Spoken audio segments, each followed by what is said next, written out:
We've been so kindly introduced. I'm Julian, and I'm here with my colleague Bolo Olatunde. We work for the CCG, and as said earlier, I'm here with colleagues Kuru and Liz as well, who've both kindly come to speak with you this evening and to hopefully help answer any questions that you have about the vaccination programme. So we want to spend as much time as possible answering your questions, but I thought it might be helpful to give a very short presentation first, just to tell you a little bit more about it, and to hopefully answer some of your questions in the presentation as well. So please do bear with me, and we'll get to the questions as soon as we can.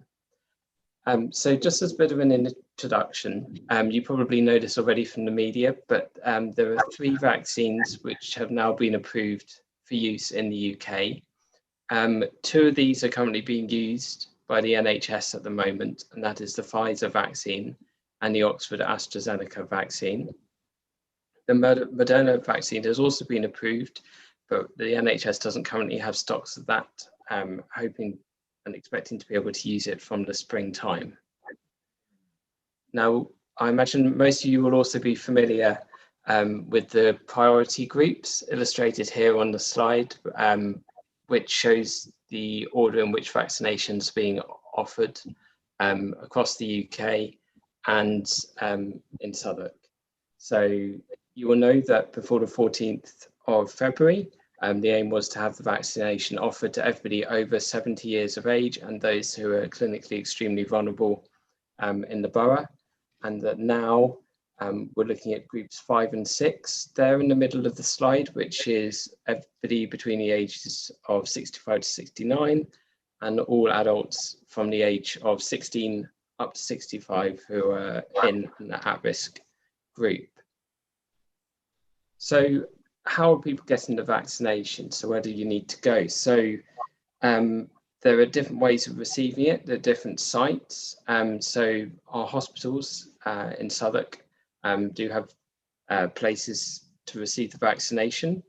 So there's one at Guy's, there's one at St Thomas's, and there's one at King's Denmark Hill as well. In general practice, groups of GP practices are working together as primary care networks to help deliver the vaccination. And this is primarily being done at 2 different sites in Southwark, although we are hoping to expand this, and there have been some other practices which have held clinics so far. The 2 main sites at the moment are the Artesian Health Centre in the north of the borough and the Tessa Jow Health Centre in the south.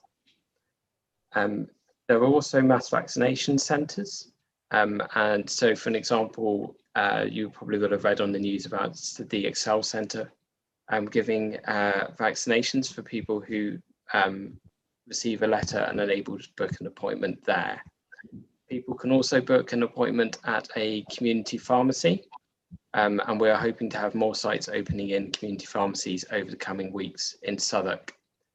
And then finally, there is a roving service for those people who are housebound, who cannot travel to one of the other delivery sites. Oh, sorry, flicked through too many there. So just as a couple of headlines in Southwark, so well, across the whole of South East London, over 324,000 vaccinations have been given to the over 70s. And all older care home residents in Southwark have been offered the vaccination, and over 89% of them have taken that up as well. And that was all well before the 14th of February, which is a fantastic achievement. Vaccination of health and social care staff is ongoing. It is going well, comparable to other areas across London. As I said, we've started to vaccinate those who are housebound and have sought contact with everybody aged over 80. So our key messages are essentially asking people to wait to be invited for a vaccination and to attend their appointment when they are invited. And of course, in the meantime, to be able to follow the guidance to control the spread of COVID, which I'm sure you've all seen is currently, the rates are currently going down, which is fantastic. Now, a couple of weeks ago, a new option came online for people who are over 70 or clinically extremely vulnerable to be able to book a vaccination appointment without being contacted first, which is fantastic. So people can go to the web address there or call 119 free of charge and select a vaccination centre near to them to go and receive the vaccine.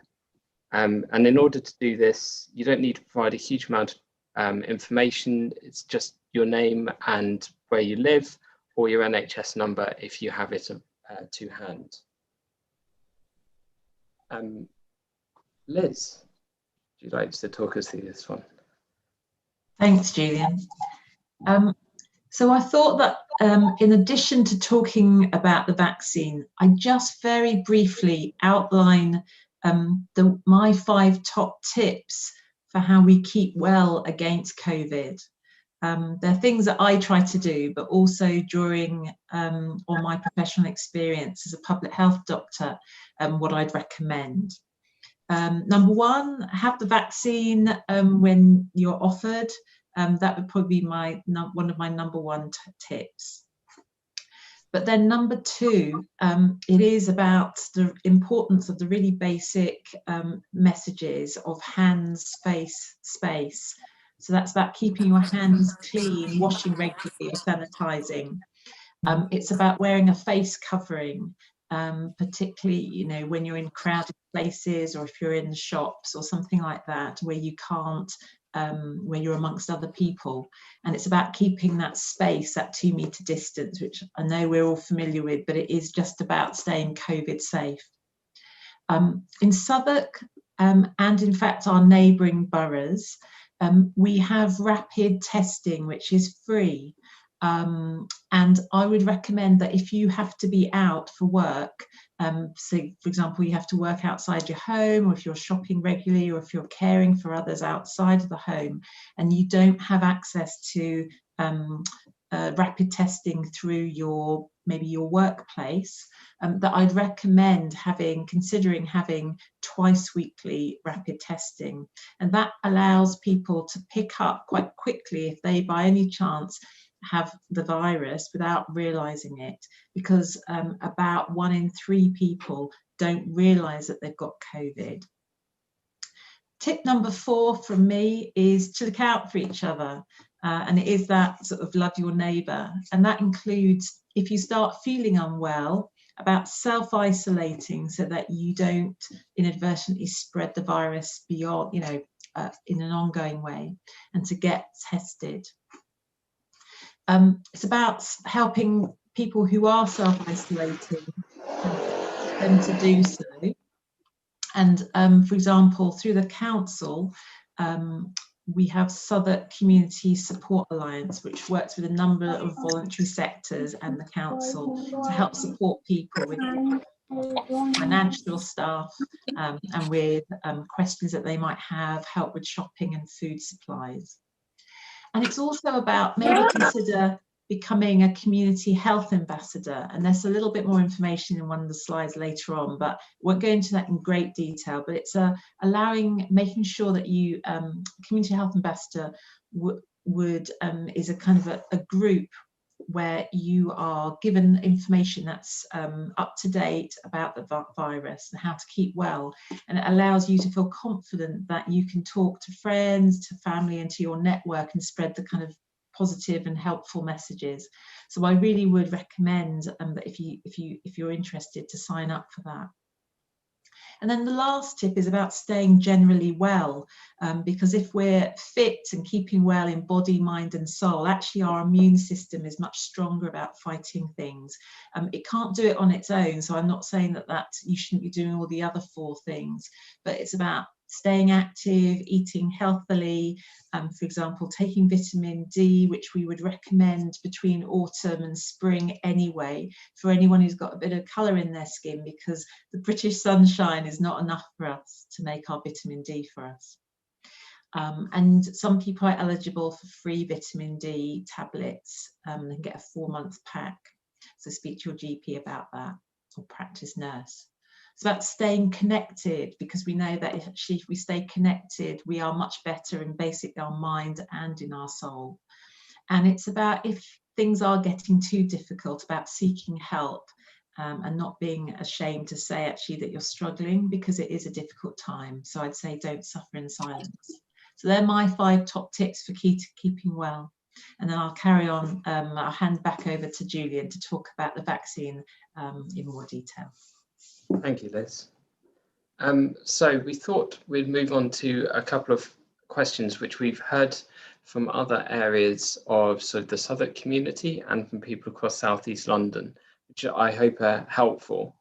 The first one we've got up there is that we're aware of people who are over 80 who haven't yet been called and feel forgotten, and also people who are older who haven't yet been prioritised. So this is a query which we do get on a reasonably regular basis within the CCG, and the message is, don't worry, you haven't been forgotten. Just due to the order where people have been prioritised, sometimes it's taken longer to contact some people than others. But if you do fall into one of those cohorts, as I said earlier, you can contact the NHS through that web address or by calling 119 to book yourself in for an appointment. And if you do have any further queries on that, please do contact the CCG and we can look into that for you. In terms of why we can't offer vaccinations in community and high street pharmacies like we do for flu, so we are looking to do that more as we develop our response to COVID and develop the vaccination programme as it goes through. However, COVID vaccinations are slightly different to flu ones in that pharmacies need to have a way that we can make sure that we maintain social distancing and that there's a space for people to be under observation after they've had the vaccination for 10 minutes or so. So there needs to be space within the pharmacy, and not all pharmacies unfortunately have the right facilities for that. So we're looking to work with those that do, and those who are interested in give the vaccination, to open up more sites in Southwark. Now, we are aware that a lot of people in the community don't necessarily have their own transport or are unsure about travelling, particularly at the moment, particularly if they're clinically extremely vulnerable. And as I said, one of the ways of delivering the vaccination is going to be through housebound, so roving services going to people who are housebound, and that's been coordinated through GP practices across the borough. So some people through that may not have heard yet, but don't worry, people are on the list and will be called soon. In terms of how we're calling people for vaccination, so the vast majority of people will be contacted in one of 3 ways, and that is by phone, by text, or by letter. Now, we're aware that some letters have been delayed in the post,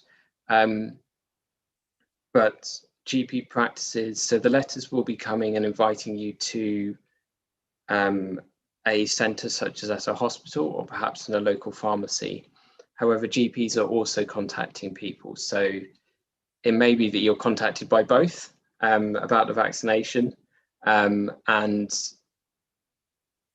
it's obviously that slightly frustrating, but hopefully gives you some reassurance that we're committed to contacting everybody who's eligible for the vaccine. On the next question, I thought I may pass over to Liz or Kuru. I don't know if you might want to come in to answer this one about antibodies and the vaccine. I can't see it. Let me just read it. So I'm on a really small screen. Can you read okay, I'll read it out. Sorry. So the question we've had before is, I've had COVID, and so as I have the antibodies, I don't need the vaccine. The other one. I think someone needs to just go on mute. Daniel, are you there? Can you answer this one? If not, I'm happy to have a go. Yeah. So yes, I think in this case, if you've had COVID, you will have some antibodies, but it's like with any infection, we know that our natural antibodies do fall over time. And what vaccination allows to happen is it gives your body a chance to boost its own natural immunity so that it's longer lasting and gives you that protection for longer. Mm-hmm. And the only thing to bear in mind is that I know some people are wondering if we're going to have to continually have COVID vaccinations forevermore, every year, like we do with flu vaccine. And I think the truth is that we may well do. As you may have heard about the different strains, they will need maybe different treatments and slightly adapt the vaccine that already exists so that it can cover more strains, dependent on what affects us in the UK. So yes, our immunity can only go so far. Sometimes we need a little bit more support, and we might need that ongoing support in years to come. Brilliant, thank you both. We've got a few other questions on the next slide. So the next one I've got there is, are there any pork or animal products in the vaccine? No, there's no pork, there's no animal products. It hasn't been made. I've heard concerns about whether it's been made using aborted fetuses. It hasn't been done. This is all lab created products in the vaccine. So no pork products, no animal products. Brilliant, thank you very much.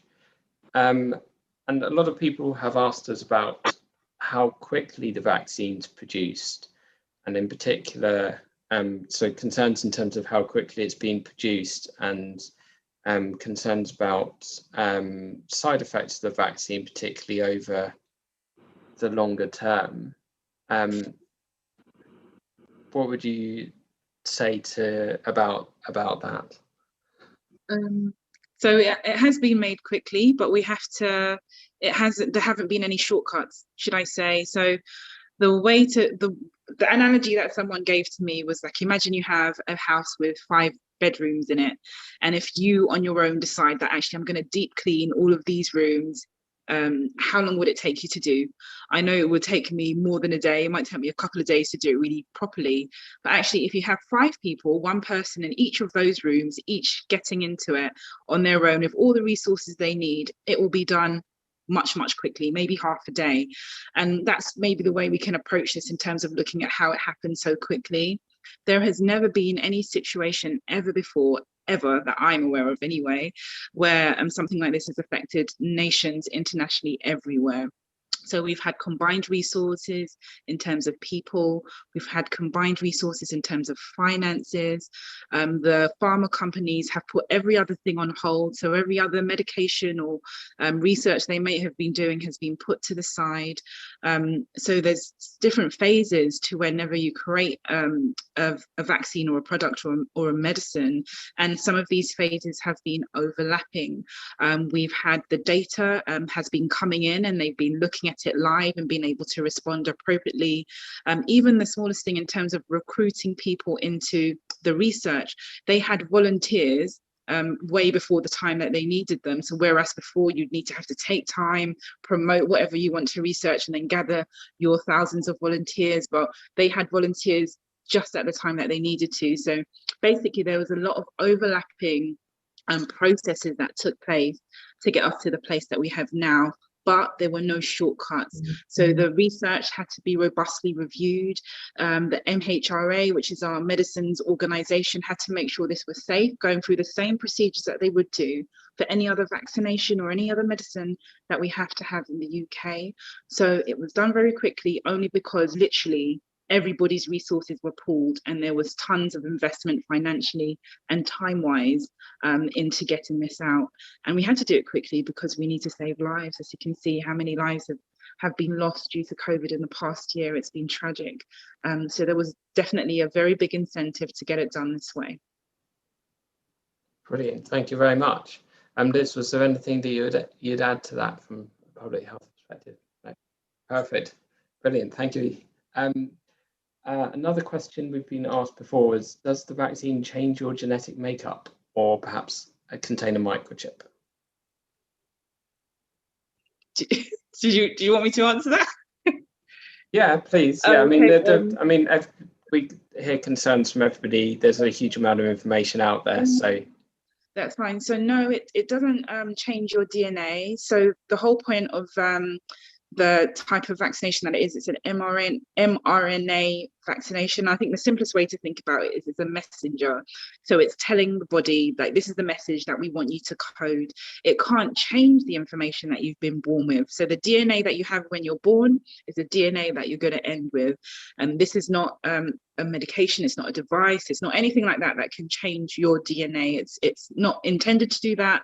And I don't know of anything yet that can actually do that. And in terms of it containing a chip, it doesn't. It's not about tracking you. If we think about it practically, there are many more efficient ways to try and track us, by our phones, by our Oyster cards, by many other means. But, you know, the simplest way to answer that is it doesn't contain a chip. Brilliant, thank you. And I think it's perhaps linking to the previous question about the development of the vaccine.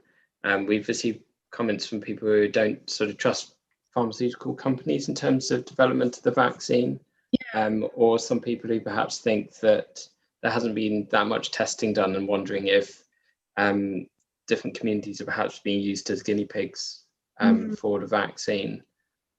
So yeah, I've definitely heard those concerns. I guess as a person of color, as a Black person, I can kind of resonate and see where people are coming from, because actually things have happened in the past from pharma companies, from Pfizer, for example, that haven't been, should I say, credible. But this is a different situation. This is a situation where so there's no one single group that has been singled out to take this vaccine. Everyone takes it, whether you're Black, whether you're white, whether you're 80, whether you're younger. Every group gets the same treatment in this. So they can't devise it in such a way that it will, for example, I've heard that it's designed to eliminate a whole race. It's just not possible to do that. But I think the difference in this time compared to maybe previous times when atrocities have been performed is that the information is all available to you out there. You know what's been happening every step of the way. If you don't, there's a way to find out. You know you're not being singled out, because as a GP, we call every patient in for this vaccine. We're not focusing on any one particular, but we are prioritizing, and at the moment we are prioritizing according to patients' clinical needs. So we're definitely not being used as guinea pigs. This is just a situation where everybody is affected, and we just need to find a way to help people so that if you do get COVID, you can fight it more effectively. And that's where, when they talk about efficacy and, you know, it being effective, you know, it's not 100% guarantee, but it's in the 90s of making sure that you are able to fight off this infection if you get it. We don't want you to go into hospital with this. We don't want you to die with COVID. And that's why there's such a big push, speaking to communities about it, addressing the concerns, realizing that actually there's a lot of hidden concerns that maybe we don't address normally in our day-to-day NHS work. How many times, you know, a day do I have to deal with someone thinking that they're being used as a guinea pig? It doesn't happen, but it doesn't mean that people don't think it. But I think it's an important issue to address. We are not guinea pigs. It is just unprecedented, as I'm sure you've heard already, and that's why there's such a push for everyone to have the vaccine, not only you or me. Fantastic, thank you. Liz? I think I'd just add to what Kuri said, that COVID has disproportionately affected people who are Black, who are Asian, and other groups. And I think I heard today actually a discussion about the double tragedy if those same people don't have the vaccine. And I think that's all of us, that actually we've already been affected disproportionately. So let's not add to the tragedy of them not taking the thing that can protect us. And that I would certainly support that there has been and is still racism that needs to be dealt with. And I think these things are being dealt with slowly but surely, but let's not have a double tragedy here. That would be my plea. Absolutely, thank you, Liz. So I would like to stop the presentation there, if that's okay, and to open up to hear from you, to if you have any questions that you'd like to ask about the vaccine.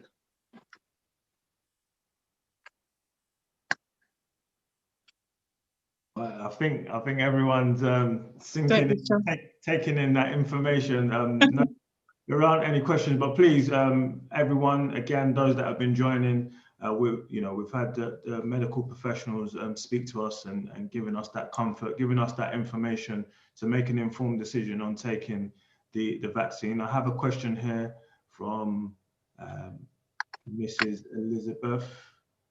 You can unmute yourself and ask a question, and I guess that could be directed to any one of the four of you. Thank you. Okay, hi, good evening, everyone. Thank you so much for giving up your time to do this for us. Some of the questions, I'm going to allow some of them to speak, but some of the questions that have been directed to us, which made us put this together, is there was a question that was given to me around the vaccination itself. So my question is that because somebody's heard that somebody died after being given the vaccination. So my question is, do we need to be tested before we get the vaccination, or we don't need to be? Because you hear rumors. We heard rumors that the person died, and the rumors we heard was that the person died after the COVID vaccination was given. It was an elderly person. And they started thinking that maybe because the person had COVID, and then the injection was then given, and it was like a double whammy, like somebody said. So I just want to know that, do we need to be tested before we take the vaccination? No, so you don't need to be tested before you get the vaccination. Although if you've been unwell with confirmed COVID, so say someone's been hospitalized with COVID, obviously they will know they've had it. You do have to wait around 4 weeks until after that infection before we would give it to you, and you have to be well, like you do with any other vaccine, before you have it given to you. After you've had your first vaccine, you're going to have some protection, but there's going to be this gray area where some people will have had will be COVID positive, and it will become worse, and they may pass away from it, or they may become unwell with it. But that's not because of the COVID vaccine. More importantly, the COVID vaccination doesn't actually give you COVID, the disease. It doesn't give you the condition. I don't know if everyone has heard recently in the news, there's some new research going out. There's some volunteers who are going out who are being readily infected with COVID so that they can be followed up and researched. But that is not the same as the vaccine. The vaccine is priming your immune system. It's teaching your immune system. It's showing like parts of the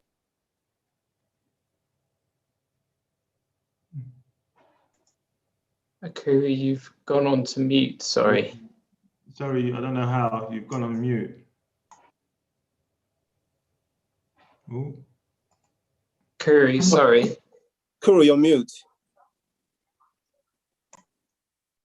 Hasn't had a chance to kick in, and that's how it will happen. Also, we have to bear in mind that some people will be more susceptible to COVID if they get it. So even when we do have full protection, remember it's 93% effective.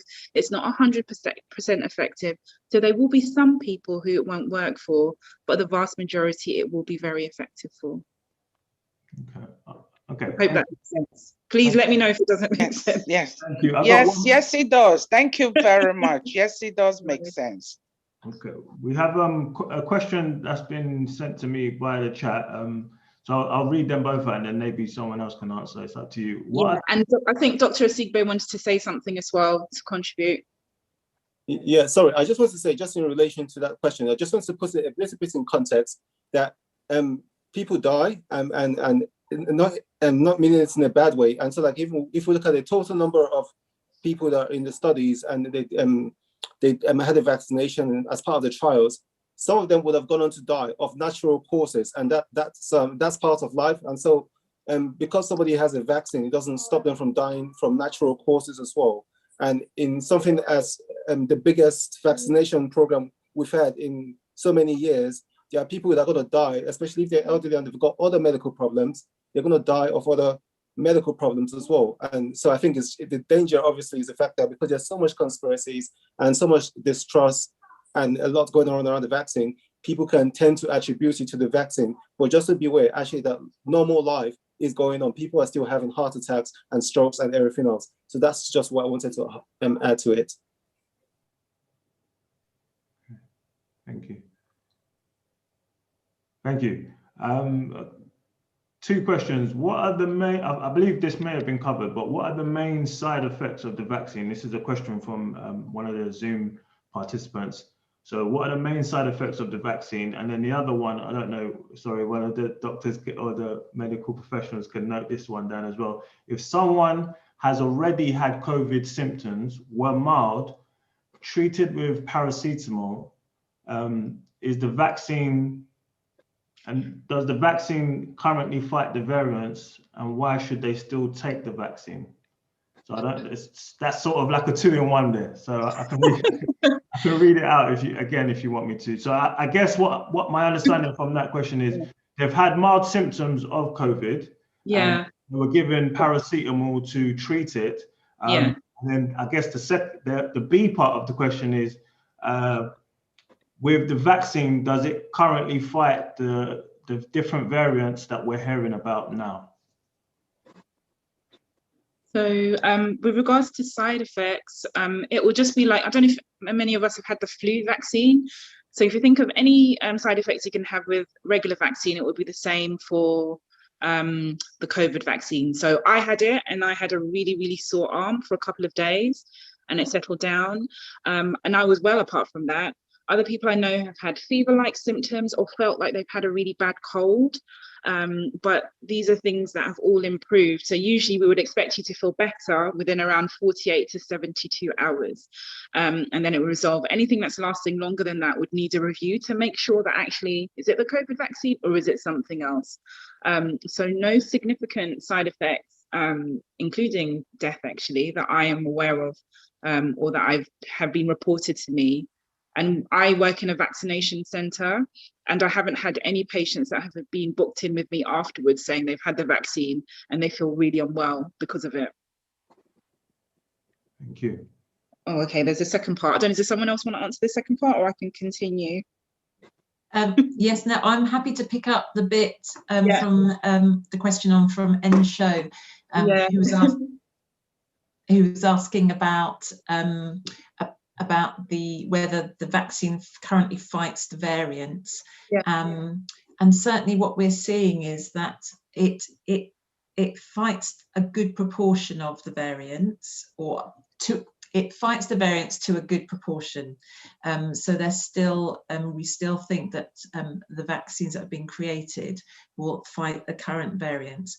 But what we don't want to see is that in the future, because we've got more variants, more COVID out there, that more variants will develop, which the current vaccines don't fight, which is why we want to, suppress the virus now, because the more we can get on top of the virus now, the more likely we are to stop more new variants developing. So the vaccine is still effective. The current vaccines are still effective against the vaccines that have been identified, against the COVID variants that have been identified. And then in terms of your question about why would you have the vaccine if you only had mild illness? And it's a little bit like my answer before about why have the vaccine. It's about boosting your immune system, about making it as effective as possible at fighting the virus, because we do know that a small number of people get infected a second time. But if you have the vaccine, you're much less likely for that to happen. And if you do, it'll be much less likely to have very severe illness or death.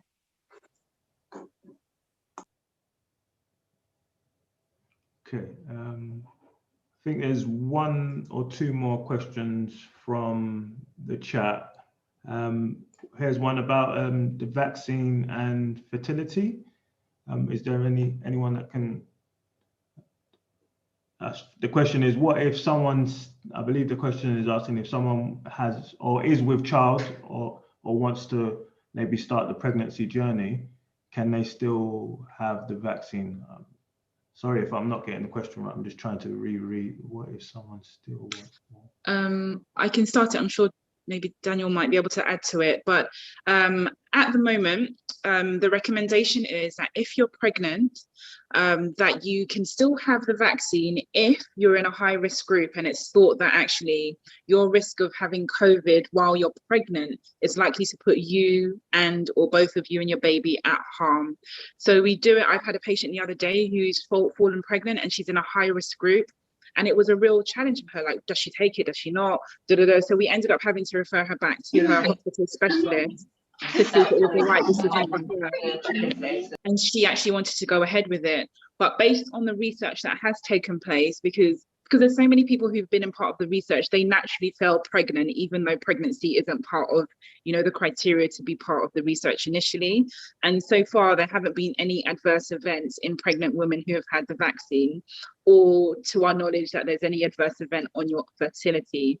I know some people have also been worried about, does it affect your sexual drive? That's been a genuine question, especially amongst men, and there hasn't been any evidence to show that either.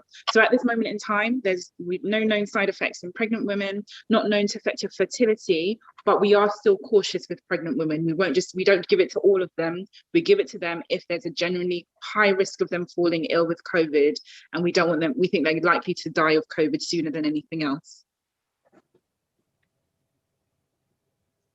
Yeah, I'd like to add a little bit to that as well. From what I understand as well, it is where the guidance has come from is learning from previous events where perhaps medicines hadn't been fully tested and things like that. So the guidance is very, very cautious for pregnant women, and there is perhaps a little bit of confusion around when some scientists say there isn't as much proof that it's okay for pregnant women. What they really mean is that hasn't been explicitly tested, but it also means that there isn't any evidence to suggest that it would be harmful at all.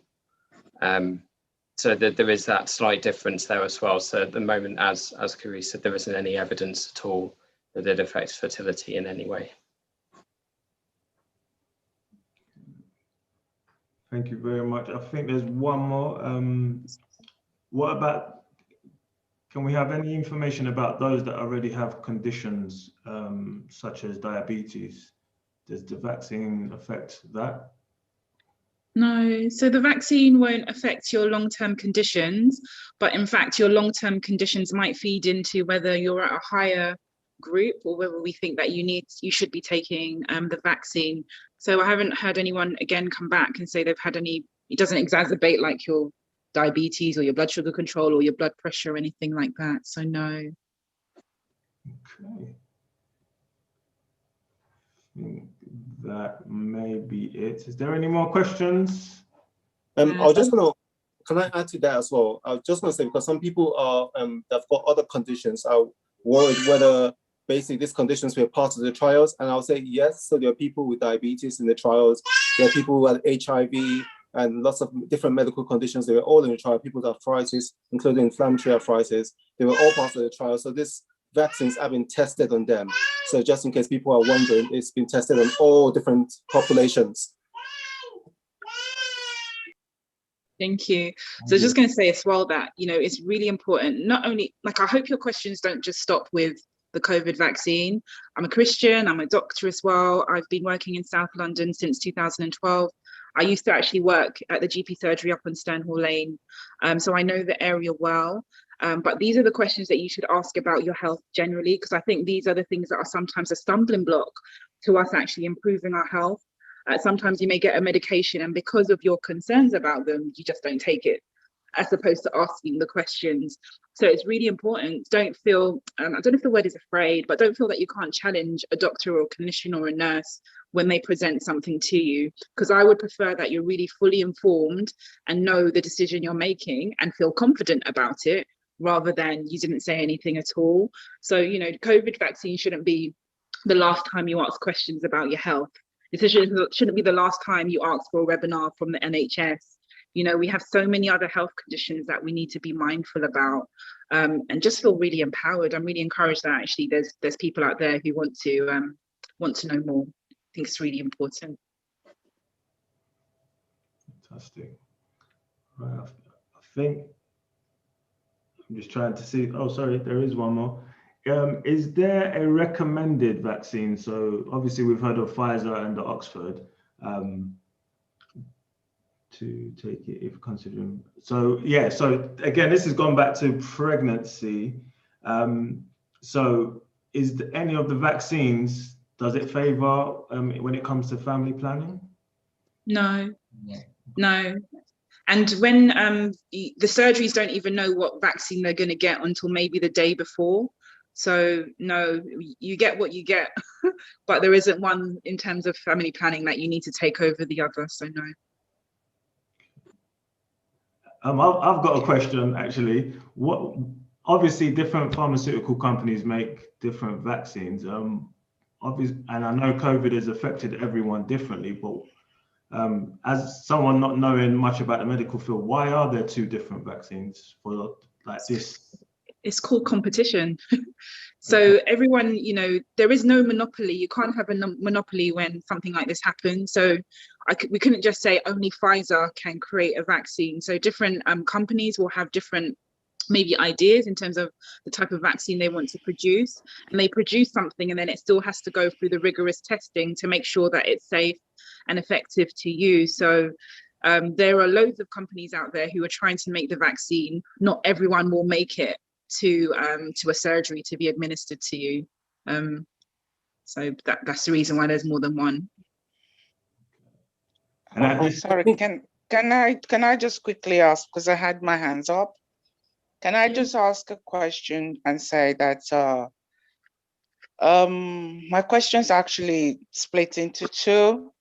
One is in terms of when these vaccines were made, the testing was, I read it somewhere that it was tested that the percentage of BAME people there was not as much as the other group, which is one of the reasons why the vaccine is not that trusted among Black people, because we're looking at the amount of people that actually went through the trial in terms of percentage. So that is one point. I don't know whether or not that is correct. Another thing is I'm looking at it from my point. I have not been invited for the vaccine yet, but I heard something about, you know, there's some leftover vaccine that one could have at the end of the day. But I just want to find out, is that, if that is offered to me, can I then guarantee that it's still as good as if, I don't know, you know, when you open something in the pack, yeah, you know, and then by the end of the day, if it's an ice, you would have told, yeah. or would that still be a good one for me to take if it's offered? So we can start with the last one first. So it's not unusual for us to have use vaccines and have them in our clinics. So, but we are told how to keep them. So if we have a vaccine that needs to be kept in a cool box, we will keep it in a cool box. If it needs to be kept out, or it can be kept out for 2 hours, it will be kept out only for those 2 hours. Any other thing outside of that time frame, we've got strict monitoring that takes place. Even our fridges, we check them twice a day. If they're a degree out, there's been times when we've had to chuck loads of vaccines away. So when you're offered something at the end of the day, you're offered it not because you know, it's bad. You're offered it because we've given it to all the allocated people that can have it, and we have a few spare. So for example, I had the second vaccine of the Pfizer. I had the leftover. I had to wait until the end of the day when everyone else who was entitled to it first before me could get it. And then I think they had 1 or 2 spare. And because I worked just down the hall, I was able to get it. So if you have a leftover, there's nothing wrong with it. It would have been kept as perfectly well. And if you don't get it, it will just go in the bin because we can't keep it till the next day. And in terms of BAME people in research, we have to think about the people that entered the research were volunteers. So the question is not so much, we shouldn't really distrust it because there aren't BAME people in there. We have a choice. do we want to be part of that research or not? And that's why there's so little people in it. I know, going back to the example I used of the recent research with the people being infected with COVID, I told my husband, I was like, I wouldn't volunteer for that. I would never volunteer for that. But that's my opinion. But then if we look at all the volunteers, it's likely that there's going to be one or maybe no BAME people in there, because they are less likely to volunteer for research because of the historical mistrust. So it's not because Pfizer didn't want BAME people in it, it's because we didn't volunteer to be part of it. But now we are all in this big, massive experiment together. So definitely, I've had the vaccine and I can tell you that I've been fine. I've got no problems. So I now can add to the number of BAME people that have had the COVID vaccine. And I just wanted to add as well that basically across the studies, the different studies, the percentage of BAME, or not even BAME, Black people that had a vaccine was just under 10%. And that's for the Pfizer and the Moderna study. I can't remember the figures for the, I can't remember the figures for the Oxford AstraZeneca study, but it's around just under 10% for each of the studies. So I think that's still quite a significant proportion of people. Well, I think one thing that Dr. Wagogo referred to is the fact that even aside from the hesitancy within our community in having a vaccine, there is also hesitancy in participating in the studies, and just bearing in mind that these studies are still going on. They haven't finished because they're testing it in children, and also they're doing other tests to make sure it's safe in other areas as well. And there was a point I wanted to just go back to, but I can't remember at the moment in terms of the question. When I remember, I'll come up back with it. Okay. Can I add something as well to that? Yeah. And I'd like to say that in terms of safety of the vaccine, obviously in a way it is in a real world situation now, and for every vaccine, as has been mentioned a couple of times already actually, by the GPs, but the vaccine is monitored very, very closely. So everybody who has the vaccine, we monitor to see just like side effects, and if anybody comes and needs support, as Kuri said earlier. So it is monitored very closely, and there is also sort of an international a way of feeding back all of this information to the manufacturers. So there is a constant eye on the vaccine and how it affects people, and the way that it is monitored is really, really strict. And every single, like when the vaccine is being produced and before it's delivered anywhere, every single batch is rigorously tested to make sure it is safe. And so, in addition to sort of all the studies that have been undertaken, there is still that monitoring in the real world as well to make sure that it is safe.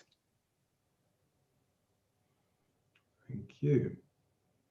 And now I do remember the last part of what I wanted to say. So this was in reference to leftover vaccines. So they're leftover because of the expiry time. So the vaccines last 6 hours out of the fridge. And that's because when Pfizer and Moderna developed their vaccines, they haven't put any additives or preservatives in it. So that's why they actually expire, because there's no preservatives, there's no additives to it. And yeah, so that's just for information.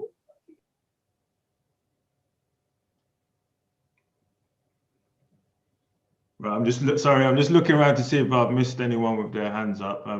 Everyone's still welcome to ask their questions in the group, in the chat as well. Is there any more questions? I've seen that there's a lot of questions about fertility and pregnancies, and I think that's been well answered.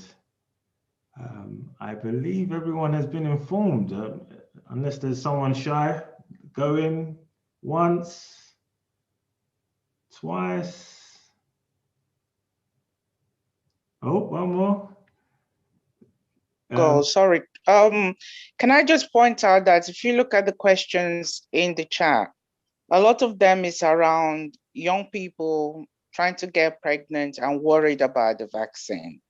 Is there anything that the experts can say to, I know you've said a lot about it not affecting pregnancy and things like that, But I think it would probably be good if there's anything else you can add to that, just to put their mind at rest, because that seems to be a lot of the question that is kept popping up on the group, on the whiteboard. Thanks for that, Elizabeth. Sorry, I'm just because when we look at vaccines, like we think of vaccines that will give to pregnant people. So when we have the there's a whooping cough vaccine that will give to pregnant women, and also there's a flu vaccine will give to pregnant women. And how it works is that when we give those vaccines, the woman gets immunized, and now the woman is protected. But because the woman is pregnant, those antibodies that the woman makes gets passed on to the baby, and then the baby gets protected, not just while it's in the womb, but also for several months after it comes out, it gets protected with those antibodies that it got from its mom through the blood flow. And in the reality, just like Julian mentioned, the reason why it wasn't recommended in pregnant women is because pregnant women were not meant to be part of the study. But in reality, how vaccines work is basically theoretically, so even if a pregnant woman did get vaccinated, that would lead to protection of the baby from getting that disease. So in the case of COVID, that's what's going to happen. The baby will be protected. We don't know how long that's going to last for, but probably however long immunity that the vaccines are going to provide, the baby will probably be protected from getting COVID during that period of time. So that's what I would say that I feel probably should be reassuring. Okay, thank you very much. Can I just ask one last question before I pass it on to the host? The slide, is there any possibility of us sharing that, or is that something that we cannot do? No, I am very happy for you to share them. Absolutely. Oh, I fantastic. will email them across at the end of the meeting. Thank you. Thank you. And The you can reason share I them. ask is I believe that there is some kind of issues with our link today, because I'm getting texts and I'm getting messages about having difficulties. So, and although we have another one booked for about a month, and I think for the people, we've also got it on YouTube as well. So for people that are not able to join, they can at least know what we've discussed, so they wouldn't feel like they've lost anything for today. So that would be really, really good. Thank you so much. Hi, Liz. Thanks, Vava. I was just going to say that in the slides, you'll see a bit more information, not only about vaccines, and there's lot of frequently asked questions, but one of the things that I've been really struck by is just the interest of various things here, and all the different questions. So I think that many of you might be interested in the community health ambassadors work, and I think actually it would be fantastic. And I'm thinking particularly actually of you, Elizabeth, because of your real passion for getting to kind of the heart of the issues, and having someone like you be able to powerfully share good quality information so that people can make informed choices, I think would be really useful. Thank you. I will think very, very hard about it. And now I can see myself joining it. Yes. Thank you. Right, then, any more questions before we wrap up?